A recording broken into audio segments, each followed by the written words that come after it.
Hi, everyone. Welcome to Conversations with Nicole. Today, my guest is Barbara Hannah Grufferman, a native New Yorker. I had the opportunity to hear her speak in Nashville at a conference, and I knew I had to interview her. And thankfully, she said yes to being my guest today for Conversations with Nicole. She's amazing. She is a recognized expert on positive aging. She's the award-winning author of Love Your Age, The Small Step Solution to a Better, Longer, Happier Life. Her first book was The Best of Everything After 50, The Expert's Guide to Style, Sex, Health, Money, and More. She's been a guest on the Today Show, CBS This Morning, Live with Kelly and Ryan, Good Morning America, Dr. Phil, The Doctor Show, The Talk, and many more since launching her first book in 2010. She's a wealth of knowledge and travels the country sharing the importance of health, nutrition, career, fitness, sex, and many other topics related to positive and healthy aging. I really hope you enjoy today's conversation. Let's get started.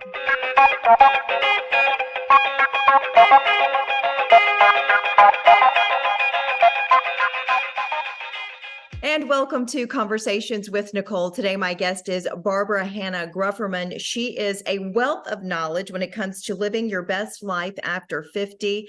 As I mentioned earlier, I met her during a trip to Nashville and heard her speak. Barbara, you are the guru of all things of living your best life after 50. I'm so excited for my audience to hear your story.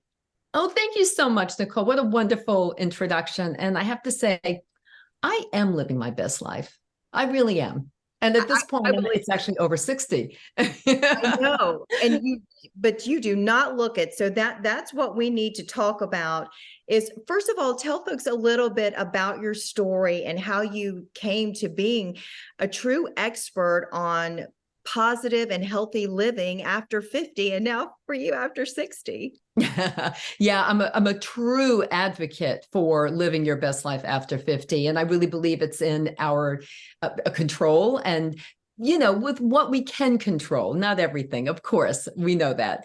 I was very much involved in my career in magazine publishing when I was in my 20s and 30s. And then when I was in my 40s, I went over and I joined a company that was involved in international conferences. I was traveling around the world. And really, I feel like I've always lived my best life for whatever decade I happen to be in.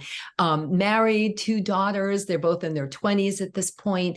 And then when I was about 49 specifically, I started to feel hot flashes, kind of moody, a little bit of brain fog thrown in for good measure. And then I was like, when I was almost 50, so like this kind of went on for about a year or so. And I was walking my dog. I live in Manhattan in New York City. And I was walking my dog and, you know, just a walk. I wasn't doing anything special, wasn't running or anything, and fell and broke my arm. Now, I shouldn't have. It wasn't a hard fall. So it was really shocking to me. Like like, how in the world could that have happened? Long story short, of course, after I got it bandaged up, went to the urgent care and the like. About 6 months later, when I was still in this kind of like, oh my gosh, what's happening to my body? Is this the way it's going to be? Am I falling apart? Now that at that point I was over 50 and had, you know, I passed my 50th birthday, and I was really in a kind of bad spot. I was feeling not sexy anymore. Like, you know, where do I fit in the world? Can I still wear jeans? Is my hair too long? It's shorter now. At that point, it was like a little below my shoulder. I didn't know what to think. Was I wearing the right makeup? I didn't know what to do. I just wasn't ready, is the point. I wasn't ready for the next stage of life. So then around that time, I went to my doctor for my annual physical. We discussed all of this. And then he said, what do you mean you broke your arm? You've got to go and get a bone density test. No one said that to me when I was getting all kind of wrapped up with my arm broken. And so I did. And that's when I got my first bone density test, which did show low bone density, also known as osteopenia. So, which is also considered, if unless you take action which I'll talk about in a minute, you're on the fast track to osteoporosis, which is something everybody wants to avoid, because that will definitely not help you to age better, which is now what I focus on completely. So I had this new knowledge about my body, like, oh my gosh, my bones are weaker now than they were before I went through menopause. What is happening? And I must say, at that point, I'm happy to say there's a lot of talk out there about menopause now, but at that point, there really wasn't. Menopause was still very much under the rug. It was embarrassing. It was taboo. It was something you just don't talk about. So therefore, so many of us had no real knowledge about it and how it was changing our bodies, our bones, that we now know, our brains, our hearts. I mean, so much. Like, what is a hot flash? We now know that hot flashes can have a major impact on your brain health and on your heart health. Did we know that?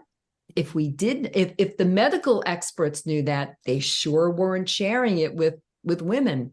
Right. So there was all of that going on. I just wanted to create the context for you. So I'm feeling like, I don't know. I mean, I was still traveling with my job, and I just wasn't feeling like I understood what was going on with my body and where I fit in the world. So that was the context. Now, the New York City Marathon goes right past our apartment. In fact, the corner where I live happens to be mile 17 and a half. It's a 26.2 race, a marathon. We always know somebody who's running in it, a teacher, a friend, somebody. And we were all standing there. This is 16 years ago. We were all standing there on the corner the day of the New York City Marathon. And that year, they were little girls at that point, one of them's, the teacher was running in the marathon. So holding up a sign for the teacher. And we're waiting for her to go by. And I'm looking at these people going by. And I was, for the first time, really paying attention to them. They were all different ages, all different sizes, different shapes, different abilities, different paces. They were all different, but they all had this mission to get to that finish line. It was impressive. And I was really focused on that. And all of a sudden, my youngest daughter turned to me in front of everybody, my family, my friends, my neighbor, and said, "Mom, I want to hold up a sign that says, 'Go, Mom, go.'" Awesome. And then I, out of like, who knows where in my brain, I heard the words coming out of my mouth. I said, "I don't know how, and I don't know when, but okay, I'm going to do it." Now, please, everyone, keep in mind that I never ran except for the Good Humor truck when I was growing up in Brooklyn. I wasn't a runner. In fact, I wasn't working out at all. I think I had done Jane Fonda for a while when it first came out because it was like the thing to do, but I wasn't doing anything seriously because women don't have time. Right. Nicole, do you have time? Yeah. We don't have it. When you're raising kids and you're working and traveling, which is what my position entailed, it was really hard to think about myself and what my body needed, what my mind needed. It was very hard. Unfortunately, so that women don't turned think me about around, this. Nicole. That was No. the start of my story of being a major advocate for life after 50, right there, that day. It changed the trajectory for It your, did. years to come for you. The marathon is an every year thing for you now. You're amazing as far as your health and sharing your wealth of knowledge about health and wellness with others. You've had award-winning books. You've been on major television shows to talk about, your guide to style, sex, health, money, and more, from everything after 50. So talk about what people need to know to live that happy, healthy, productive life in our later years. Right. And you know what caused me to even think about writing a book, because I'd never written a book and I was thinking, like, why should anybody listen to me? Was because when I had this aha moment, and then I did start planning to run the marathon by walking first. This is really important. I didn't just like get up and run a marathon. It took a while to build up to it. I started walking, then added some running into it, and then walking, running, running. It's strength training for my bone, because I mentioned my low bone density. So it took some time to build up to actually running in that marathon. But when I had this aha moment, and then basically the aha was, I've got to take action. I can't just feel sorry for myself or put the proverbial blanket over my head, which is what so many women do. It's like, oh, this must be what, getting older is. This must be what turning 50 feels like. And I'm just going to put that proverbial blanket over my head and stay there and stay on the path I'm on. That would have been a disaster for me. Who knows? Right now I could have osteoporosis. I don't know, but I took action. That is the point. I said, what can I control? And I will now learn how to control those things I can, and get the advice from the best experts out there, because there's so much information. We all know that. And use their advice. And you know what? And that's exactly what I did. So my first step was to let me get a book. I'll look for a book that's going to be my guide when I wanted to kind of take control and be positive about aging. Positive. There was no such book. No books. That's the point. So I said, what? That's crazy. It was all about anti-aging, how not to age, how to fight aging. So my number one goal for my mission is to encourage everyone to embrace your age. Don't fight your age. Embrace your age, whatever the age is. And then just do everything right for yourself, whatever that age is. So that's number one. Like that is like the number one thing that everyone should really do. It's an attitude and it's a mindset. And so from there, I said, well, then I'm going to have to just write that book myself, because I need that guide. And if it's not there, I'm just going to have to write it myself. And the second thing I would share with everyone is, because this is so important at this age when we're feeling maybe not at our most confident, right? Very a lot true. of women feel invisible. You don't feel like, you're attractive.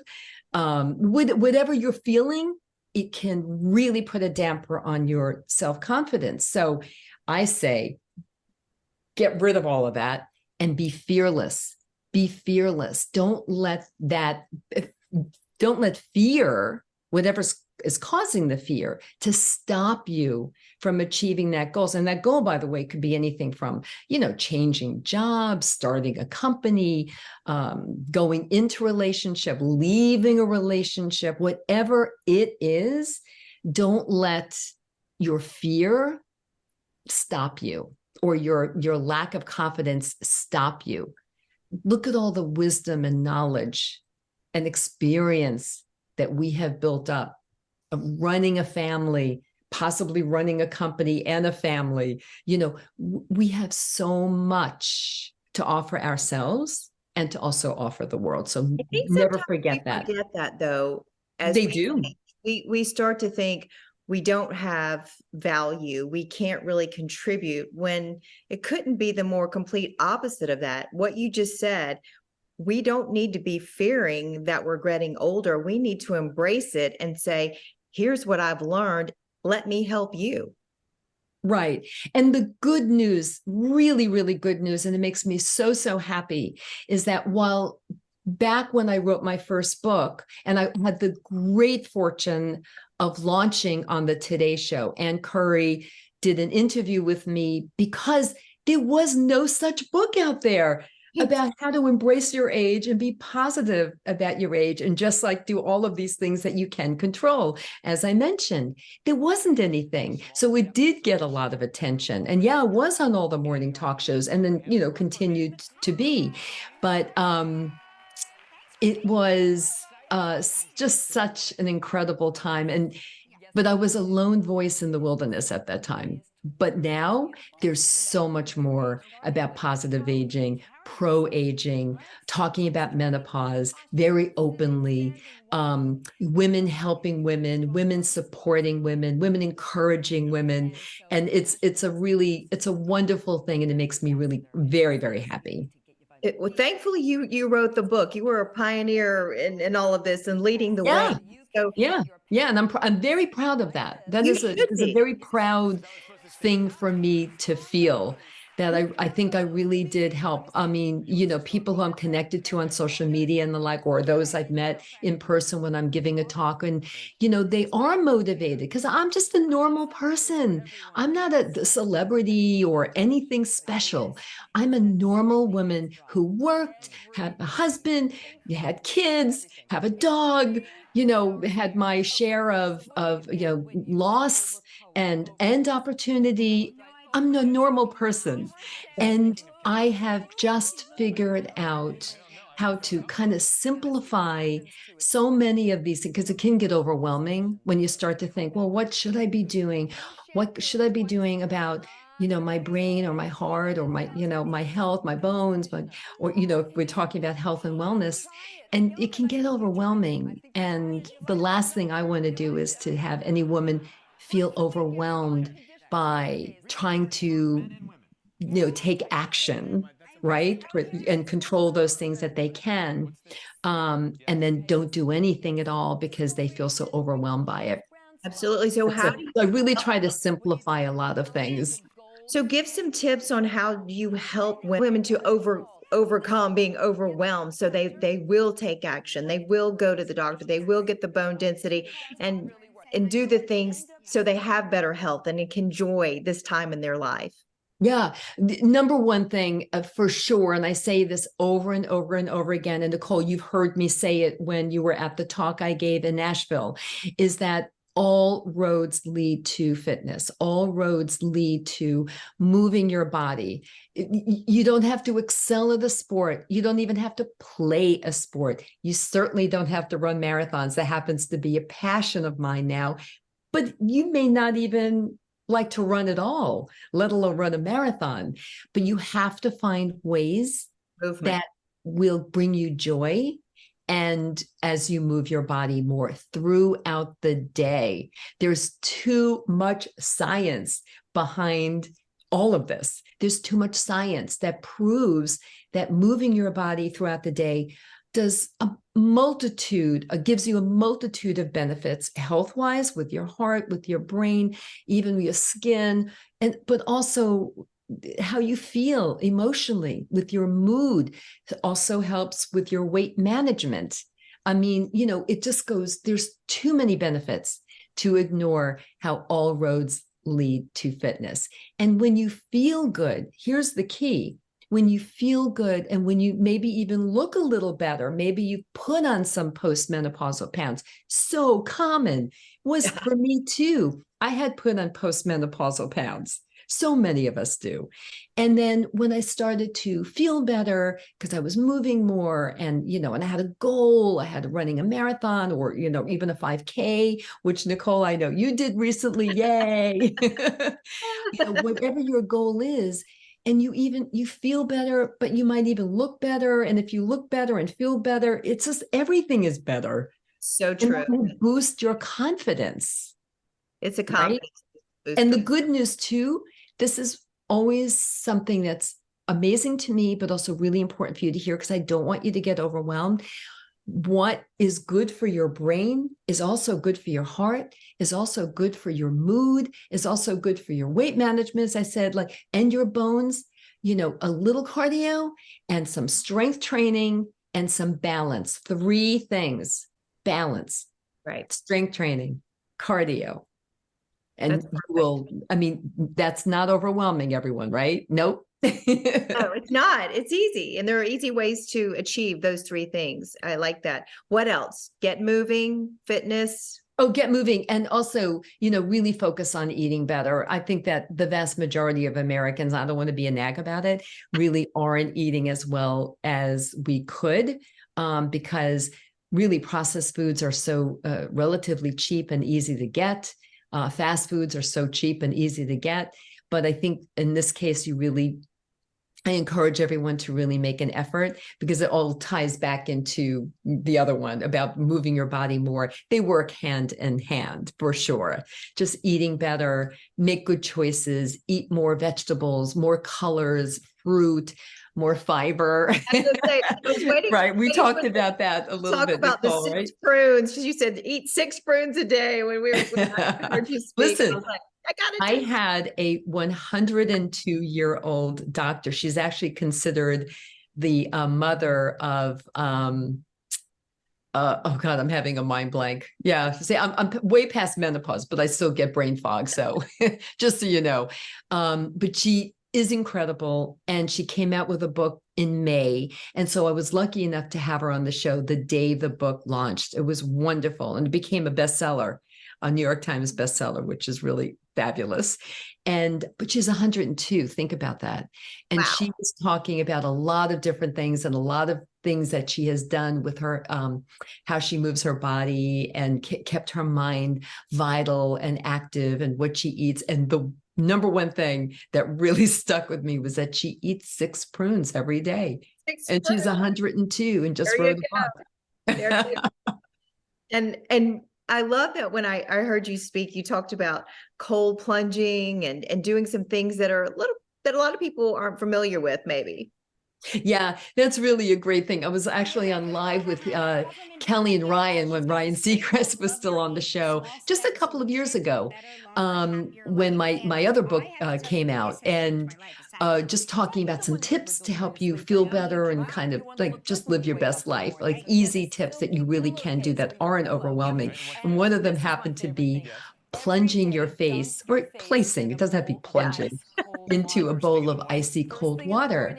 And as it turned, and Ryan Seacrest did it, which was really pretty fun. But the benefit is that it's anti-inflammatory, and I'm sure have all heard about the ice baths or icy cold showers. And those are pretty hard to do. But if you just put your face and hold it down there for like 30 seconds and maybe do it a few times, you get about 75% of the benefits, with blood vessel constriction and just anti-inflammatory, calming everything down. And you also then get this nice, pretty little glowing skin. You can tolerate it. I've tried to at least shared with you earlier, splashing really cold water on my face, at least to do that. So I am trying to implement some of the things that you've shared, because I just think you are truly a wealth of knowledge. You are an expert on living your best life, being healthy, after menopause, and you continue to share the importance of health, nutrition, all of that, fitness, and so much more, because we can live our best life now at 50 plus. It's not all over after you go through menopause. And unfortunately, some people still think that. But I do think, as you have really laid the foundation for us, that life can really just begin in so many ways. It's really up to here in your mind what you want to do. Absolutely. And for anyone listening in who is going through menopause, oh my gosh, no one has to suffer at this point. There was a big study that came out, Nicole, I'm sure you're familiar with it, in 2002, and it was about hormone therapy. And the study had statistics that were just not analyzed correctly as it was later shown. Basically, the news media picked up on this study that came out and said, oh, hormone therapy causes an increase in breast cancer and a lot of other very scary things like that. So, of course, immediately doctors stopped prescribing HT and women stopped taking HT. And so we have like this whole generation of women who have low bone density, because hormone therapy, you need estrogen. It's all about estrogen. And when you go through menopause, your estrogen levels are fluctuating. And then when you're postmenopausal, really over that period, you haven't had a period in 12 months, then your estrogen levels are at the lowest, and that's where they'll stay. But if you've been able to replenish with hormone therapy, which by the way is not right for everyone, we know that you have to, it's a personalized thing that you must discuss with your own doctor. But for those who can take it, it's like magical in so many ways. It keeps your brain sharp. It keeps your heart healthy. It keeps your, hot flashes. As I said earlier, we now know that hot flashes can contribute to serious health issues in the body. And of course, bone loss, major thing. It's a regret. We don't like to live with regret, and I really have none, I have to say. But there's a little regret that I did not take HT, because I do have low bone density. And I know too many studies now show how keeping your estrogen levels at a good level as long as possible is a real health benefit. And I did not take HT. My doctor at that time didn't recommend it to me, and I just didn't know enough. Now I know so much more. So it was one of those things, if I knew then what I know now, I definitely would have taken the HT. I'm assuming I would have been a fine candidate for it. So I do encourage women. I'm not encouraging women to take HT. I am encouraging women to never suffer, because there's too many options out there now. It doesn't have to be HT, by the way. But do have a conversation with a trusted doctor. And if your doctor, everybody listening, if your doctor is not giving you the time and attention that you deserve, you find another doctor. That's good. Yeah. That's very good. Oh yeah, women's health and our symptoms and everything about women's health has been so sorely understudied, under-focused on, and shoved under the rug for too long. And that's why, again, I applaud all of these people who are now very much in the menopause space, like Stacey London and a few other celebrities. And I always think, okay, how are they going to benefit from being in this? But the truth is, they are raising the conversation. They're raising the level of the conversation about women's health and about menopause. Talking about it. So you have a podcast where you talk about health issues. Tell folks about that, and tell folks how they can learn more about you and the resources available to them through you. Thank you. Yes, it's Gruff Talk. How to Age Better podcast. It's on all the podcast, wherever you like to listen to podcasts, the streaming platforms, Apple Podcasts and Spotify and so on, iHeart. And it's also on YouTube. And you can find about my books and more about me and research I've done and blah, blah, blah, blah, blah, just by going to my website, BarbaraHannahGrufferman.com.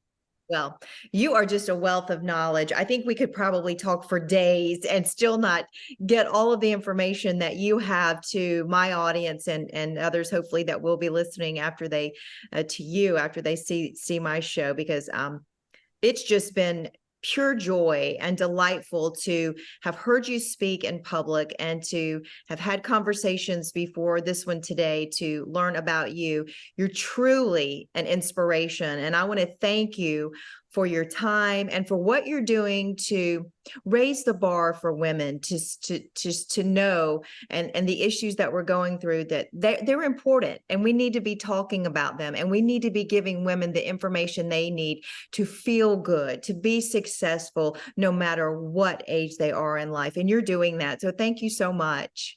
Thank you so much for having me on, Nicole. I really appreciate it. Thank you. All right. Well, keep putting that information out there for us, because I'm following you and I want to be as good as you are as I keep going through life.